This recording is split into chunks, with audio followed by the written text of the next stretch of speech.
He vuelto. Es hora de abrir el baúl.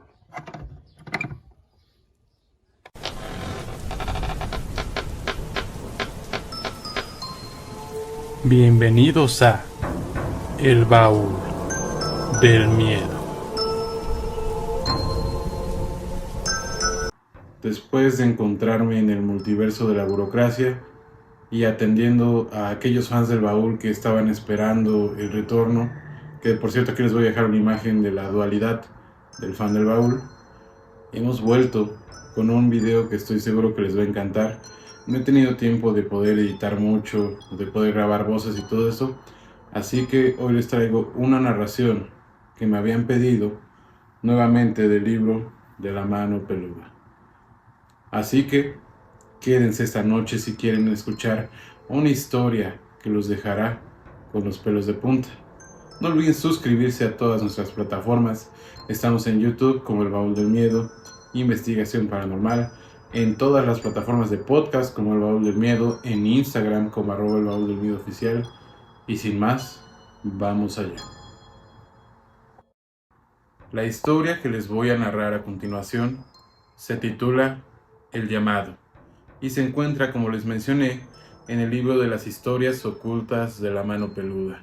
Un compendio en donde podemos encontrar varias historias, algunas que no fueron exhibidas en el programa de radio y otras en donde se profundiza más sobre su historia. En este caso, El Llamado es una de mis favoritas, que aunque puede ser corta, seguramente los aterrorizará. En el centro de la ciudad, Javier y su abuela Cecilia habitaban un apartamento en el que experimentaban situaciones extrañas desde 17 años atrás. El principio de esta serie de fenómenos lo marcaron primero unas sombras que iban de un cuarto a otro y en ocasiones atravesaban la pared ante la mirada atónita de los moradores de la casa, que de alguna forma se fueron acostumbrando a esta clase de vida. En los últimos años, estos pequeños fenómenos sobrenaturales se hicieron más frecuentes, a raíz de que la abuela encontró un muñeco de trapo, con la cara fabricada en vinilo. Era bonito y singular. La anciana jamás había visto uno que se le pareciera, y al verlo tirado en la calle decidió llevárselo a casa. Al llegar el muñeco a la casa, la situación cambió radicalmente. Con frecuencia las luces y los aparatos eléctricos se encendían y apagaban solos, y en varias ocasiones los muebles cayeron sin razón aparente. En ocasiones, una mujer vestida de blanco se asomaba por la ventana de la habitación de la abuela, cosa que no era razonable, tomando en cuenta que la abuela y su nieto vivían en el segundo nivel. Llegó el momento en que las cosas se volvieron tan graves que era imposible dormir en la casa. En la madrugada, las camas se movían solas y los fenómenos extraños a los que estaban acostumbrados se intensificaron. La familia vivía un verdadero infierno. Cierto día, al no soportar más, doña Cecilia esta terrible situación, en un acto desesperado, se cortó las venas con la intención de morir, algo que la oportuna intervención de los servicios médicos impidió. La situación continuaba tensa y llegó el momento en que la abuela y el nieto pasaban casi todo el tiempo en la calle. Solo entraban a la casa cuando estaban muy cansados y en contadas ocasiones lograban conciliar el sueño y descansar sin ser molestados. Así, la salud y el ánimo de estas personas cada día se veían más y más debilitados y en consecuencia su situación económica era cada vez más precaria.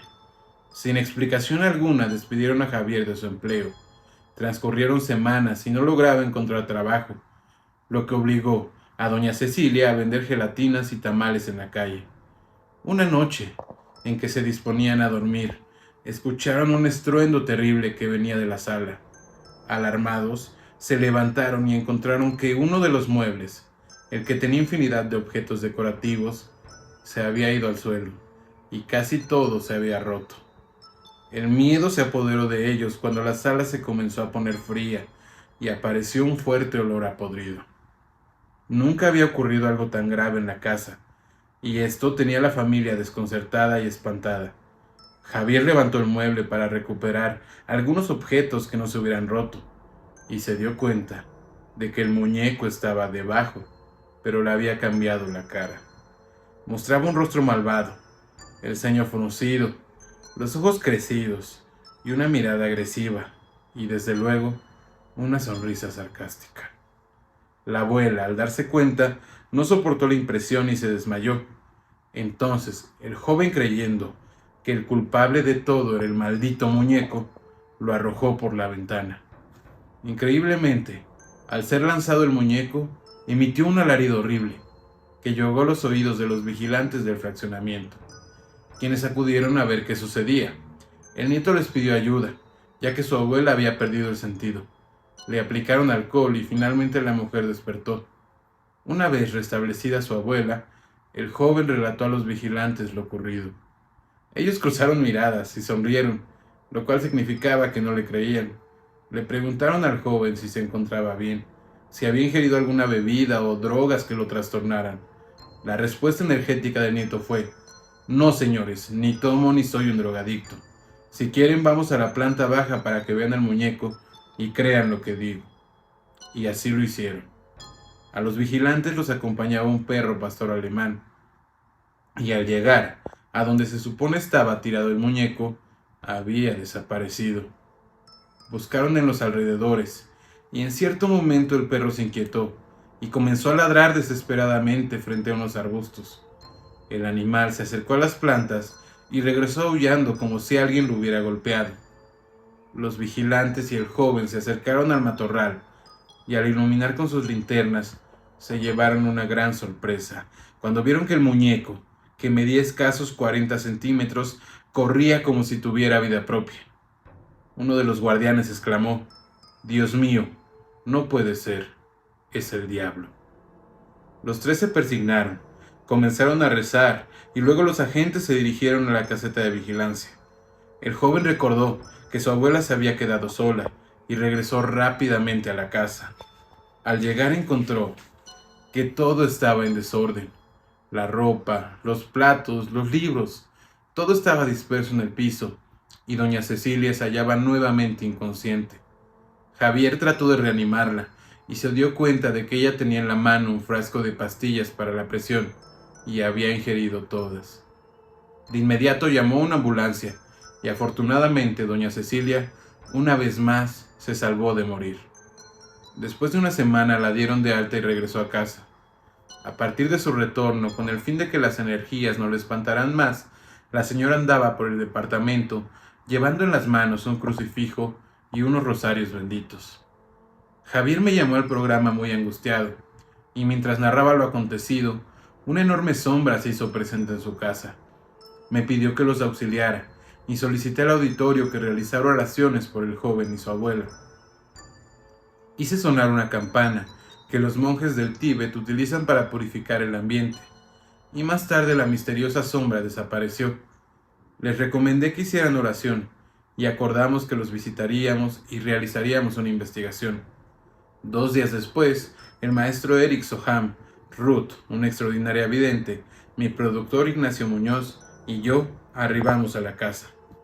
El lugar presentaba un ambiente muy pesado, y cuando en la sala nos disponíamos a iniciar la plática con Javier y su abuela, apareció una sombra de aproximadamente 2 metros de altura, que ante el asombro de todos se detuvo frente a nosotros y luego se dirigió a las habitaciones.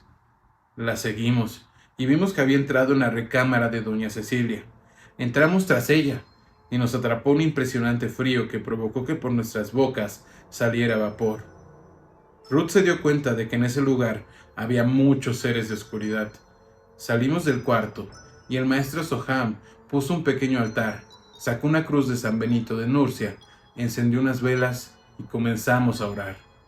Al volver a la habitación de la abuela, Ruth se mostró sorprendida porque, dijo, visualizaba la llegada de cientos de seres de oscuridad. Además del frío, se hizo presente el clásico olor fétido. Comenzamos a orar, y Javier se asomó al cuarto a ver lo que ocurría. De pronto pareció que iba a desvanecerse, y lo auxiliamos mi productor y yo. El maestro entonces le ordenó que no entrara, pues era una persona muy susceptible, y alguno de los seres podría penetrar en él. Lo llevamos a la sala donde se encontraba doña Cecilia, quien por cierto se encontraba llorando a causa del terror que sentía en esos momentos. Javier nos dijo que una gran sombra lo había abrazado, y de pronto perdió las fuerzas y empezó a perder el conocimiento. Ignacio se quedó con él y con la abuela. Yo regresé a la habitación. Los parapsicólogos tenían los ojos cerrados y rechazaban con oraciones en latín toda la maldad que esa habitación encerraba. Abrí mi Biblia y comencé a orar. Sorpresivamente, un florero que estaba en una repisa salió disparado hacia mi rostro. Logré evitar el golpe y percibí la ráfaga producida por el desplazamiento del objeto que fue a estrellarse en la puerta de un closet. En ese momento escuchamos gritos de Javier y su abuela, que mencionaban que la sombra se hallaba en la sala. Los parapsicólogos se quedaron en la recámara orando, y yo me dirigí a la sala. De repente, sentí que algo me tomaba de la pierna izquierda y casi me inmovilizaba. Invoqué la ayuda de Dios y la molestia desapareció. Luego, la sombra abrió la cortina que separaba un pasillo de la sala y entró a una segunda recámara. Me di cuenta de que se había postrado en la cama del joven Javier. Aterrorizado, tomó una cruz que estaba colgada y comenzó a rezar de rodillas. Más tarde acudieron el maestro Soham y Ruth y nos comunicaron que en ese lugar había un poderoso ser de oscuridad, que una persona de nombre Raziel en algún momento había llamado. Seguramente esa persona había habitado el departamento, pero con la ayuda de seres de luz, los demonios se habían retirado y la tranquilidad llegó de nuevo a esa casa. Hoy, Javier y doña Cecilia viven en paz. Aunque llegan a escucharse ruidos extraños, estos acabarán por desaparecer gracias a las oraciones y un cambio de actitud. Los vigilantes renunciaron a su empleo al día siguiente de que vieron al muñeco correr por el jardín, y nosotros sabremos que otras situaciones sobrenaturales nos esperan, pero con la ayuda de Dios las superaremos. Y es así como termina esta narración que les compartí del libro de las historias ocultas de la mano peluda. Espero pronto poder traerles más videos nuevos, más anécdotas que ustedes nos puedan mandar, pero mientras tanto, pues les dejo esta historia de regalo y espero que estén disfrutando de este mes de abril. Nos vemos.